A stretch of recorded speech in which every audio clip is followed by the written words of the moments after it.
Some people love them, others not so much. Today, we are talking about the unpopular topic of HOAs. In today's video, I'm going to be talking about the pros and cons of living in homeowners associations. I'm going to break down what to watch out for and what could be a good thing. By the end of this video, you are going to have a better idea if an HOA is right for you. So let's jump into it. First off, I want to say not all HOAs are created equally. Here in Central Washington, we have some very relaxed HOAs that were only formed to help maintain a shared road or a well. Of course, those types of HOAs are usually in our more rural communities. There can be a lot of benefits of living in an HO community. It really depends on what you're looking for and what you want as a homeowner's experience. I'll tell you what to watch out for in a little bit. First, I want to talk about why developers even put HOAs on new communities, because pretty much every new construction community is going to have an HOA. Finding a new construction home that doesn't have a homeowners association is very rare and will likely not be in a neighborhood, but on its own parcel of land. So the very first reason why developers do this is to protect property's value and the developer's reputation. Developers want their communities to have a certain look and appeal to many buyers and maintain a certain standard. HOAs enforce rules that prevent homeowners from making dramatic changes to the home, which can negatively impact the property values feel and the neighborhood's value.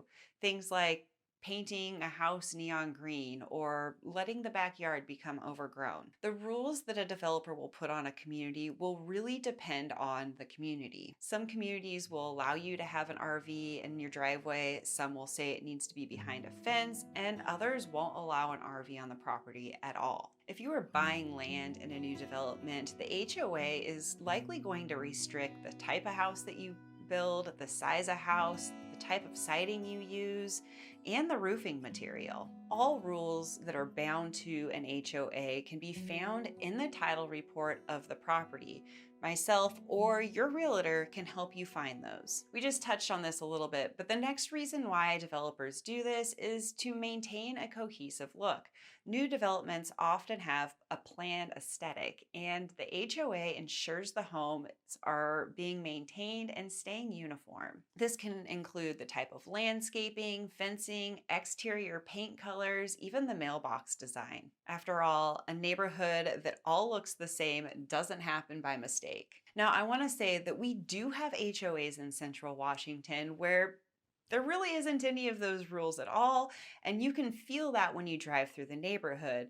There's going to be homes that were from the 60s and new built homes from today. Some people really appreciate this while others do not. It's really a personal choice. Okay, the next reason why developers put HOAs on is kind of the biggest reason why they are formed, and that is to manage the common area amenities. A lot of new development is going to have some common area, whether that's parks, pools, walking trails, clubhouses, roads, or mailboxes.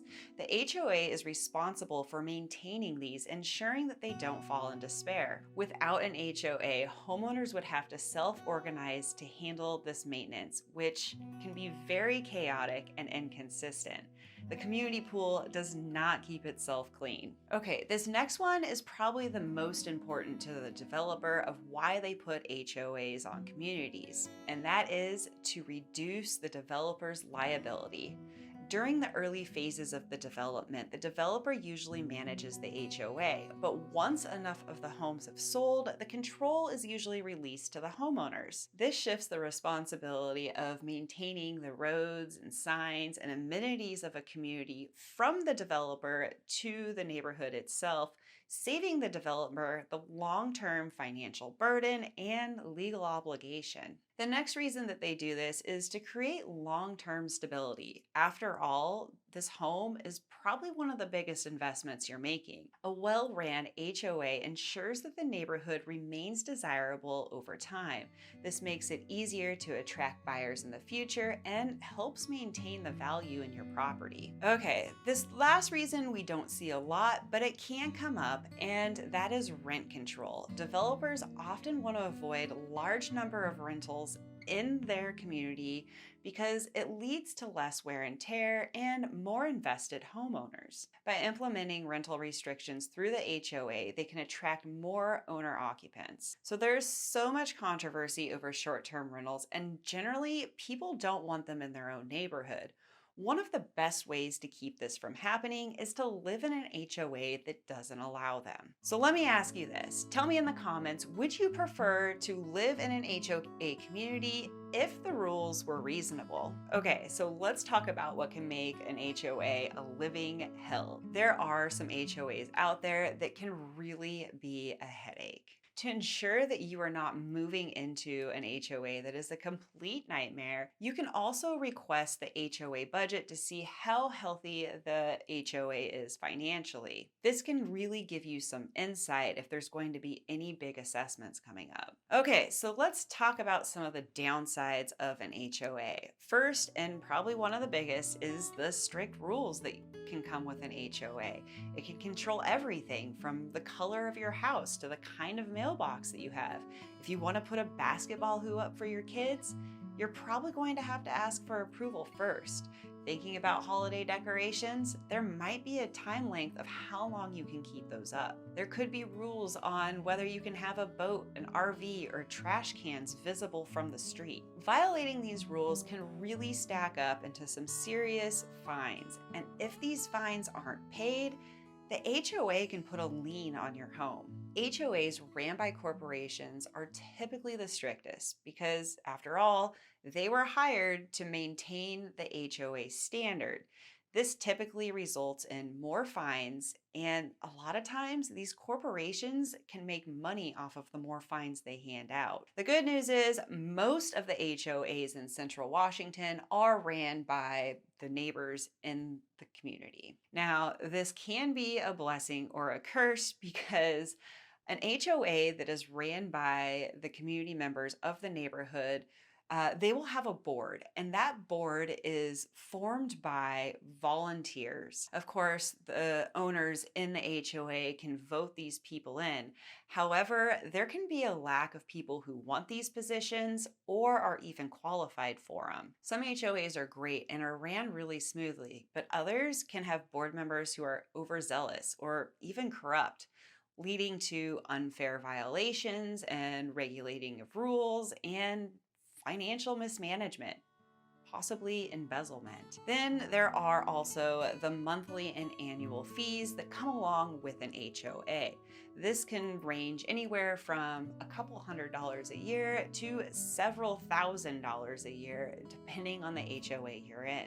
You will be responsible for paying these fees every year, whether or not you use the amenities in the community. Even worse, you can expect these fees to go up over time. If the HOA is not properly budgeting for large capital improvements, there's a good chance that they could hit you with a special assessment. A special assessment typically occurs when a large project needs to be done and the HOA doesn't have the money. This means you and all of your neighbors need to come up with the cash quickly. These unexpected costs can be really frustrating. Here's something that I have seen happen with HOAs. You are going to get a lot of different opinions on how the HOA should be financially ran. Everything has to be passed by a vote. Some people who live in the HOA is going to be okay with small increment upticks in the annual fees, where others won't want the HOA dues to be raised and would rather large assessments. This can really put tension between neighbors. I want to hear from you. What has your experience been living in an HOA? Another common complaint that I see with HOAs is limited personal freedom. If you like making changes to your home without asking permission, an HOA is probably going to feel a little restrictive. Some people feel like they have less control over their own property. I had a client who wanted to put a mini split in his home and he submitted documents to the HOA. The HOA did not respond to him for months. So he ended up putting the mini split in his home, and immediately the HOA told him that he had to remove it. This cost him several $1,000s. Once again, an HOA board that is ran by volunteer members can really lack the motivation to get back to homeowners about these issues. Okay, this next issue is not something that is going to bother everyone, but if you think that you will ever want to rent your home, you want to be making sure that you're checking those covenants and restrictions and the bylaws to make sure that that is something that can happen. For some people, this next one's not really an issue. But for others, rental restrictions can really be a problem in the future. Some HOAs will limit or number how many homes can be rented in a neighborhood. And if you want to keep your property as an investment in the future, this can really impact that. The bottom line is, before buying an HOA, always read the rules, check the financial health, request those meeting notes, and talk to the neighbors in the community. That way, you won't have any surprises when you move into an HOA. I'm Amanda Dallman, your local Central Washington realtor. I hope you found this video helpful, and I will see you next week.